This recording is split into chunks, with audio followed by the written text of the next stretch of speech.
Hi అండి, అందరికీ నమస్కారం అండి. ఫ్రెండ్స్, ఇప్పుడు అందిన వార్త. ఇక వంట గ్యాస్ బుకింగ్పై మళ్ళీ కొత్త రూల్స్, ఇక గడువు కూడా మళ్ళీ పొడిగింపు అంటూ అప్డేట్ అయితే రావడం జరిగిందండి. అయితే ఇందుకు సంబంధించిన పూర్తి వివరాలు అయితే మన వీడియోలో తెలుసుకుందామండి. ఆ కొత్త రూల్స్ ఏంటి అనేది క్లారిటీగా తెలుసుకుందామండి. వీడియో మాత్రం పూర్తి వరకు చూడండి ఫ్రెండ్స్, అప్పుడే మనకి పూర్తి సమాచారం అయితే తెలుస్తుంది. ఇక లేట్ చేయకుండా టాపిక్లోకి వెళ్ళిపోదాము. ఇక దేశవ్యాప్తంగా గ్యాస్ సిలిండర్ల కొరత ఉన్న సంగతి తెలిసిందే. ఈ సిలిండర్ల కొరత కారణంగా దేశవ్యాప్తంగా ఉన్న హోటల్స్, రెస్టారెంట్లు, టిఫిన్ సెంటర్లు అన్నీ కూడా మూతపడ్డాయి. యుద్ధం నేపథ్యంలో ఈ పరిస్థితి నెలకొంది. అయితే ఇప్పటికే సిలిండర్ల కొరత ఉన్న నేపథ్యంలో వంట గ్యాస్ బుకింగ్ రూల్స్ను ఆయిల్ కంపెనీలు మరింత కఠినతరం చేశాయి. డబుల్ సిలిండర్ ఉన్నవాళ్ళు 35 రోజుల తర్వాతే రీఫిల్ బుక్ చేసుకోవాలని స్పష్టం చేశాయి.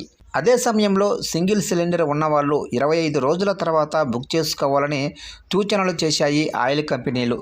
ఇక అటు ప్రధానమంత్రి ఉజ్వల యోజన కింద ఉన్న వినియోగదారులు మాత్రం ప్రతి 45 రోజులకు ఒక సిలిండర్ బుక్ చేసుకోవాలి.